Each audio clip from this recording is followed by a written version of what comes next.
Okay, so we're now recording and I will take down my slides, and Jenny, if you want to put yours up. Okay. Don't forget the audio. Right, can everyone see that? Yeah. Wonderful. I can, yeah. Okie dokie. So, 1010, to introduce us, we are a leading independent tech consultancy, and we're focused on the quality of software.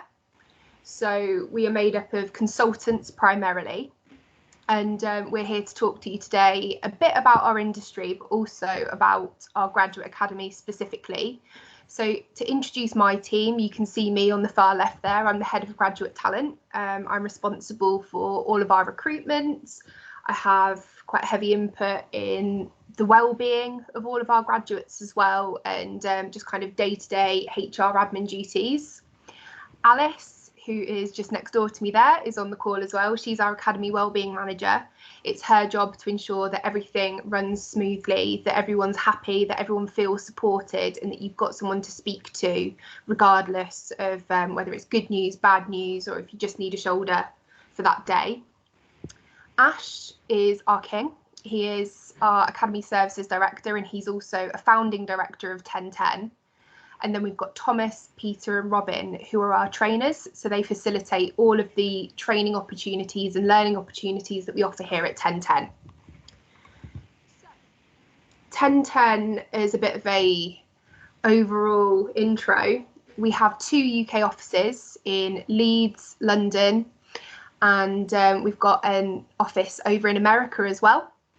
And we, as a consultancy, offer services to clients. So whether they've got a project that requires us to go on site, or whether they want us to do it remotely from our offices, we can facilitate all of that. So with everything that's been going on this year with COVID-19, we were already completely set up to work remotely. So it's been a really smooth transition for us. As you can see at the top here there, 79% of our current business is retained. So these are clients that could just continue to come back to us because we do a good job. And our unique selling points are that we're independent and we're experts in agile methodology, which means that we can pretty much adapt to anything that tech can throw at us. And also our graduate academy, which I'm going to go into a little bit more detail on later, and that will make it clear, hopefully, why we are a bit unique. We're a medium-sized company. We've got about 350 employees at the moment, and our annual revenue is about £25 million, and we're currently growing 20% year on year. So in terms of what software quality is, it is very, very important. I think we all pretty much have smartphones now. We all internet shop. So there's always issues on Black Friday. If someone's trying to buy something online, the whole website crashes. If that's ever happened to you, it wasn't one of our clients. We have people like Amazon, Aldi that want to ensure that their websites do not crash when they're expecting a high demand. There was an issue with O2 a couple of years ago where their entire internal software got hacked and millions of customers' details were released. That's all about the quality of the software, testing it to make sure that it is fit for purpose, it's running exactly as it should be. Tech is implemented in almost everything that we use day to day, from our smartphones to planes. There was a plane that crashed over China a couple of years ago, unfortunately, and that was found to be purely because the tech in the aeroplane hadn't been tested properly. So ensuring quality is absolutely key. I mean, going back to internet shopping, I don't know about you, but if I'm trying to buy something, the website's moving really slowly, or you try to add something to your basket and it says, sorry, this isn't in stock anymore, I don't have the patience to persevere with that. I will just click off it. And I'm sure thousands of other consumers in the UK would say the same. And that is that company losing business year on year. If we look at banks, they are solely reliant on software now to keep huge amounts of data completely secure. It just takes one software bug that wasn't tested properly for all of that information to be released. So it's very, very important. Now, to kind of go a bit further into the academy and give you a bit of introduction, a couple of months ago, I pulled together a group of our graduates and tried to make a video explaining what we do in the Graduate Academy and why it's so great. Long story short, turns out we're not great at making videos, but I'll let everyone speak for themselves. Coffee breaking. We do really well, but also to think about ourselves that we need, oh Lord. Technology is a technology company. One take, I'm done. What most motivated... Graduates get... Yeah, great videos. So I will try and introduce this a bit better. So the Graduate Academy is Ten10's graduate scheme. We've been running it since 2013, and over 300 people have now been through our Graduate Academy. So it's a 2-year programme primarily that's focused around training you, developing you and supporting you in achieving a strong career in technology. Now, firstly, what sets us apart is we accept applications from graduates from any degree background at all.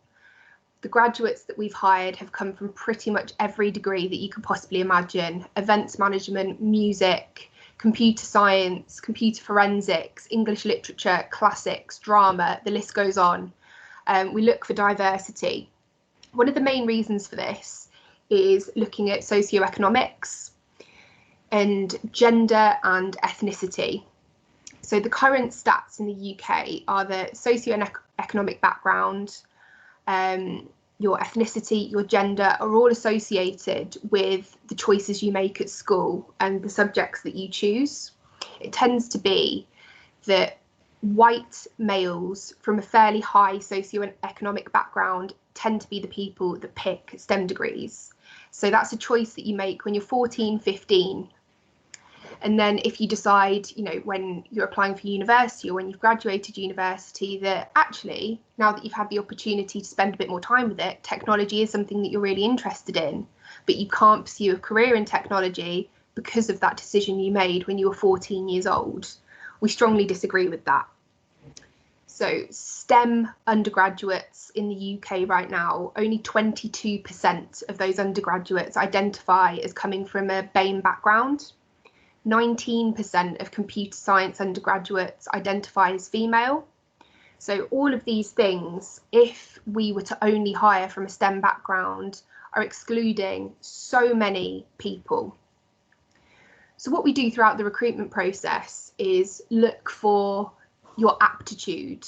Do you have the way of thinking that would allow you to work in technology? Are you a natural problem solver? Are you a critical thinker?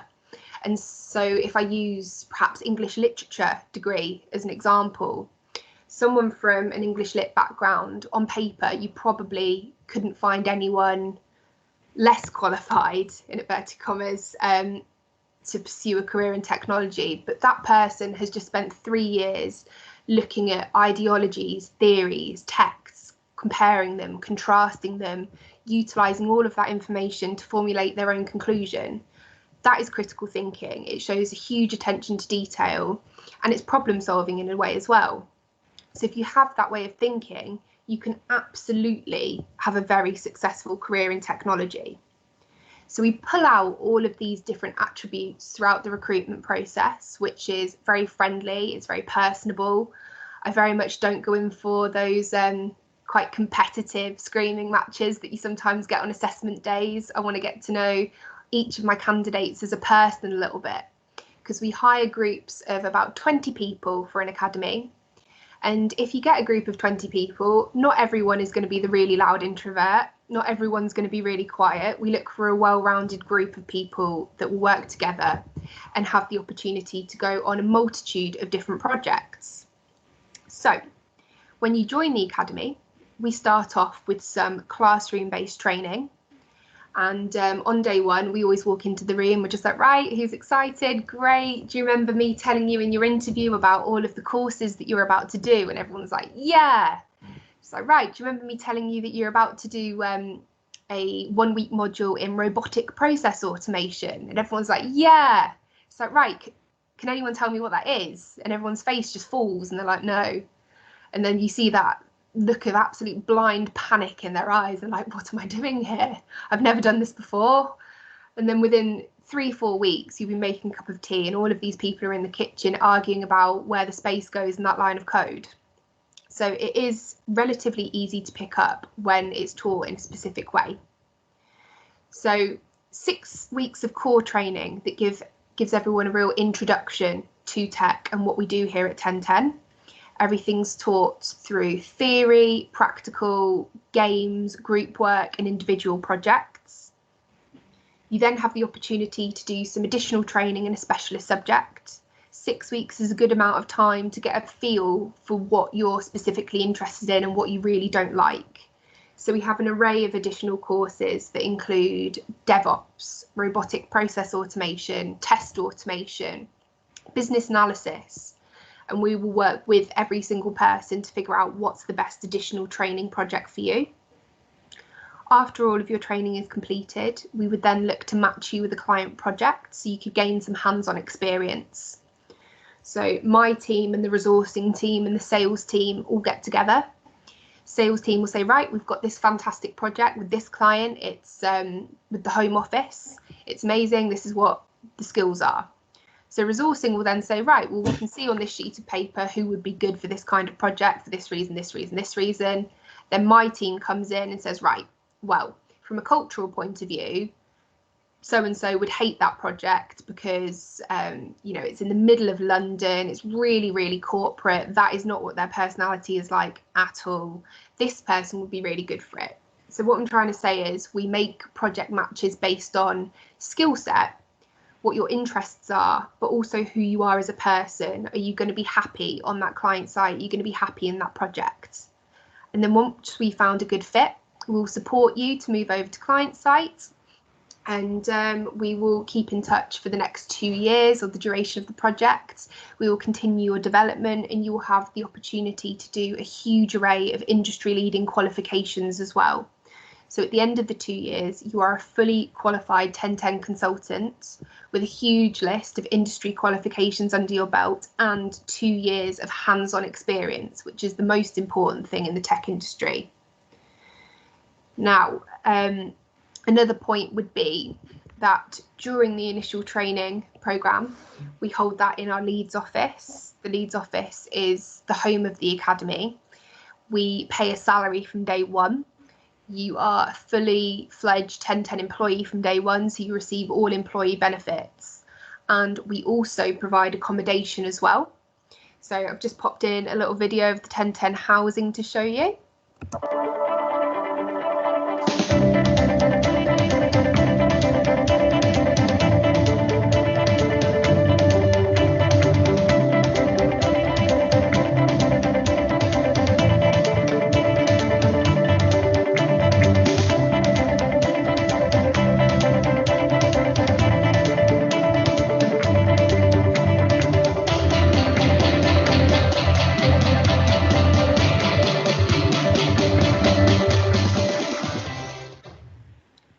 You get a bit of a view there of what the housing's like. I don't know about you, but that video will make me feel a little bit dizzy.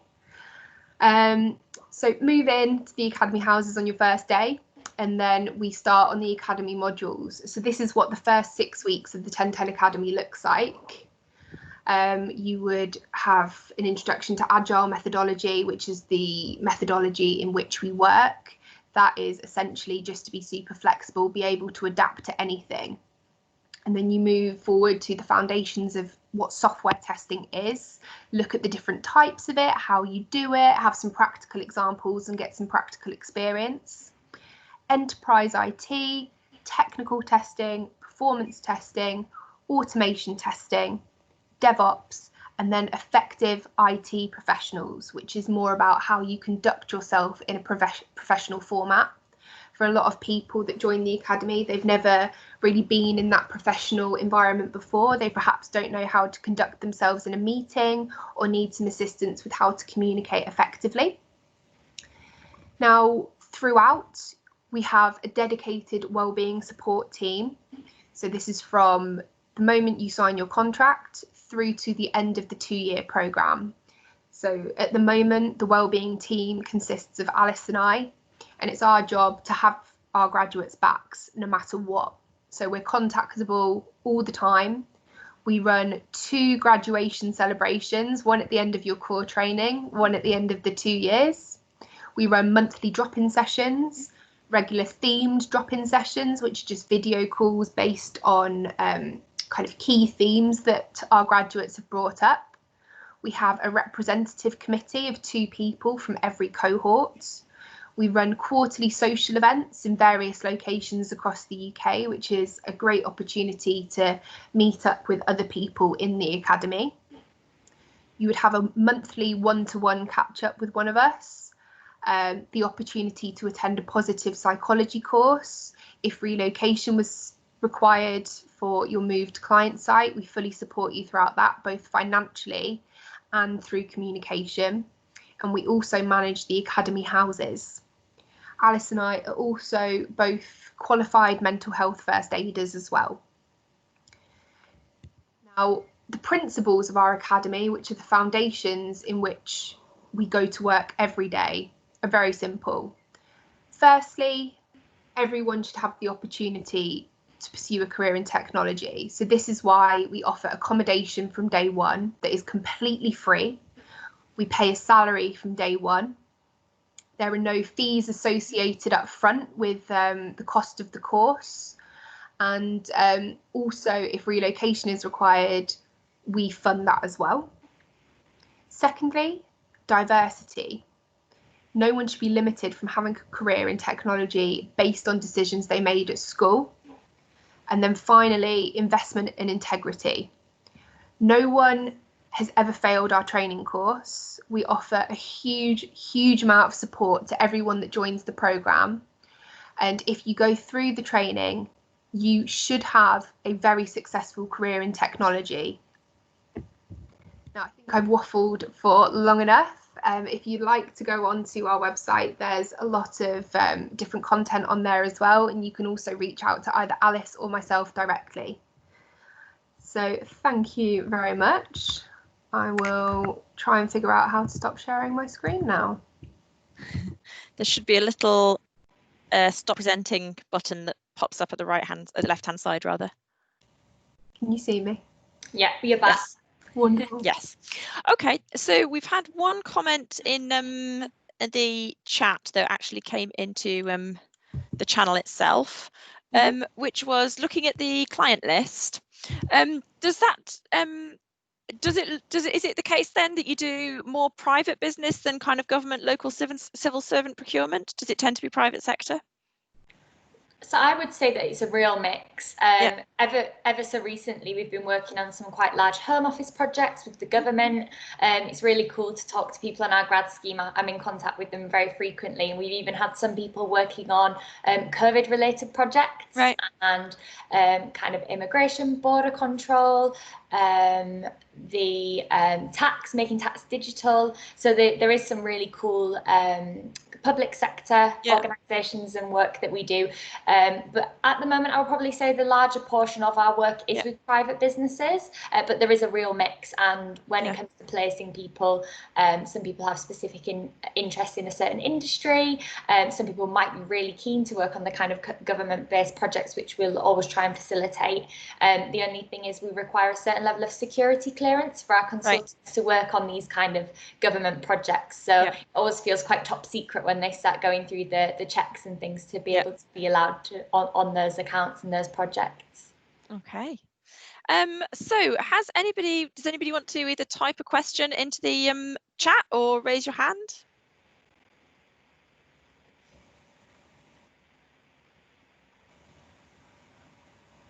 Okay. Something I wanted to ask you actually. Oh, okay, wait a minute. We do have another question just come in there. I'll take this one first. So what are the minimum requirements to enter the programme? So as a rule of thumb, we usually say a 2-1 degree in any subject. Yeah. However, rules made to be broken. I'm always happy to have a conversation with anyone. We've hired people previously that don't have a degree at all. Yeah. Most important for me at application stage is attitude. It's just all about attitude. You know, we've had someone before that when we've been making a decision at the end of an assessment day, we've got someone with a cybersecurity degree and they've got a first, and then we've got someone with a classics degree in a 2-2, and it came purely down to attitude, and we hired the person with the classics degree because, you know, if I don't trust you on client side, if you've made that kind of impression with me throughout the recruitment process, I would much rather have someone that really, really wants it and is a genuinely lovely person to be around. Yeah. So somebody you'll feel confident sending out to clients, and somebody that you know is going to actually learn and engage with the program properly and get something out of it. Yeah. Okay. And for students that want then to kind of get more information about your recruitment process, what you're actually looking for, skills and that kind of thing, is that all information on your website? It is, yes. So I recommend everyone has a look through the website. If you don't find what you're looking for, you can absolutely drop Alys or I an email. Okay. And I've got a question here. You mentioned salary from day one. So is that from the training or once the training is complete? From day one of training. So when you start training. And the housing part, is that for, how long does that last for? Is that for when you're actually doing the training program and potentially, or is that for right through your graduate scheme? Or so the houses, they're mini training. So everyone typically travels to Leeds. We run all of our training from the Leeds office. Everyone lives in the houses, and then if you're required to relocate for a client placement, then we help you with that relocation from the academy houses as a base. We have had scenarios in the past where people have worked on more short-term projects out of the Leeds office. Obviously, we talked about how some of our smaller clients might not require us to have any kind of on-site presence with them, and for those projects we end up running them remotely from the 1010 Leeds office, so people might stay in the houses for a prolonged period, you know, where it's practical, but largely they are for the initial 12 weeks core and additional training. Right. And then people after that do the normal thing of finding themselves somewhere to live wherever it is that they're going to be working on a longer term basis. Yeah, which is fully supported by us. So that usually looks like 1010 pop up the person in an Airbnb or similar. Myself and Jenny work with them to source more long-term accommodation viewings, and then they would rent exactly as perhaps people are doing now at university. Right. Okay. And this question also asks, what's the baseline pay? So it's dependent on where you are in the country. So starting salary is between £20,000 and £24,000. Obviously, the cost of living differs in which city you are in the UK. We have a pay review at the 1 year mark, another pay review at the 2 year mark. So, I mean, when you've been through the academy with about 2 years experience, you can expect your emerging salary to be in the mid-30s. Okay, that sounds pretty good. Okay, have I got any more questions? Oh yes, sorry, part of that was, is the housing compulsory, and is that then in addition to the salary, or is that taken out of your salary, the housing? No, it's not taken out of your salary. It's just an added perk that you can choose to take advantage of or not. So we've had people before that have literally lived the next street along to the houses, and they're like, yes. But then we've had other people that just choose to stay at home because they're relatively local, and that's fine too. It's every individual person's choice. Yeah. And when you've got the training, is that basically like a full-time job? Is that every day of the week, or what's the actual timetable look like? So the training's kind of typically shorter days, but still full time. So the training usually runs from about 9 until 4. Our standard working days 9 till 5:30, but they're quite intense days, and it might be that you've been given some reading that's required on the evening, ready to prepare you for the next day of learning. So they are ever so slightly shorter, but yes, they're 5-day weeks, 6 weeks for core, and then additional afterwards. Okay. We've got some good questions here. These are getting into the nitty gritty, aren't they? Is there anything else anybody wants to ask? I was just going to ask what sort of size is the academy? What kind is everybody all together, or is it that you've got a larger group and it's split down into smaller groups, or how is that? So how many people do you have on it?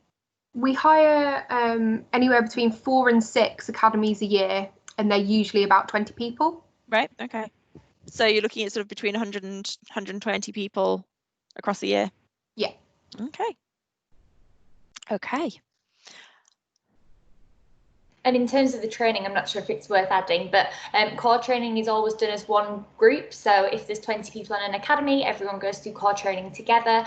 And then at the end of that process, you're split into smaller groups. So some people will specialise in software development, some people will specialise in business analysis or DevOps. So typically the additional training is kind of more kind of individualistic, so there'll be maybe like one trainer to 8 people or so in that specialized training afterwards. Okay, can I just ask another question then? Actually, did either of you two come through the training academy, or did you join as HR and recruitment? We're not happy.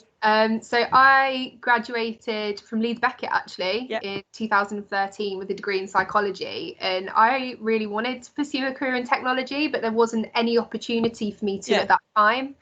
I hadn't heard of 1010. I didn't really know that software testing was a thing, to be honest. I just presumed that developers would develop something correctly the first time. Alys graduated fairly recently with a degree in business from Newcastle. We both had a crack at the training. We both sat in there for a few weeks. Yeah. And to be brutally honest, I'm just not wired that way. Yeah. Alys is definitely a bit more techie minded than I am, because every now and again she throws out a bit of techie jargon and I just roll my eyes because I don't get it. But no, unfortunately we didn't. However, one of our technical trainers came through the academy, which is wonderful, because she came from a sports science degree background. She was working as a PT.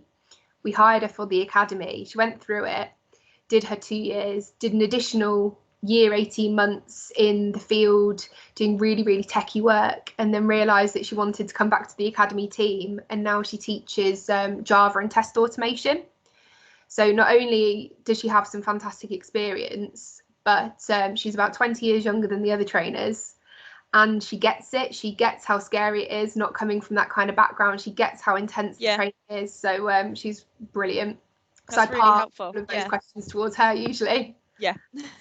Yeah, that's really great. So that again, and also there is that flexibility that once you've got those tech skills, if you don't want to kind of continue in that hard tech career and you want to come back to something that's a bit perhaps more people-centered or something, that's still an option.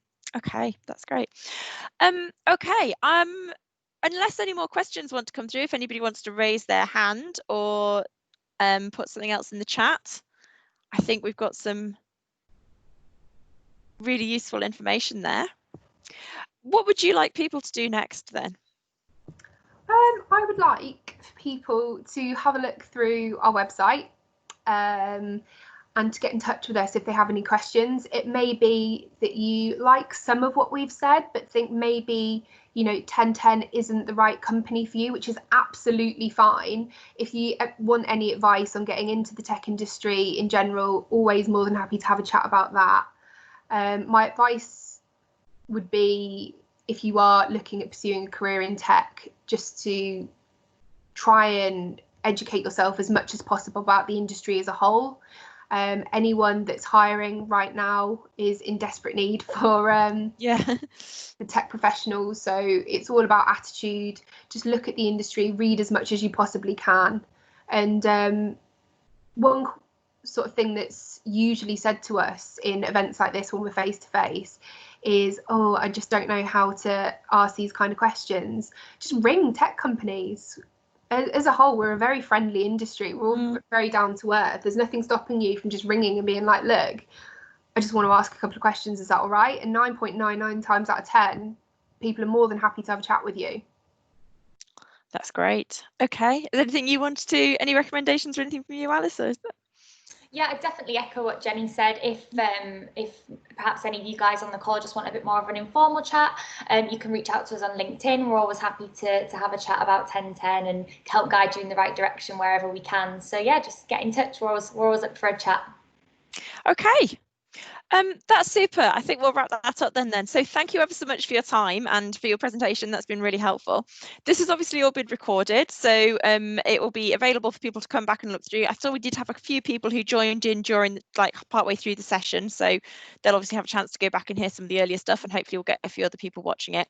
If any other questions come in onto because people can kind of obviously continue to ask questions over the next couple of weeks or so, and I'll bob any questions through to you that still continue to come up.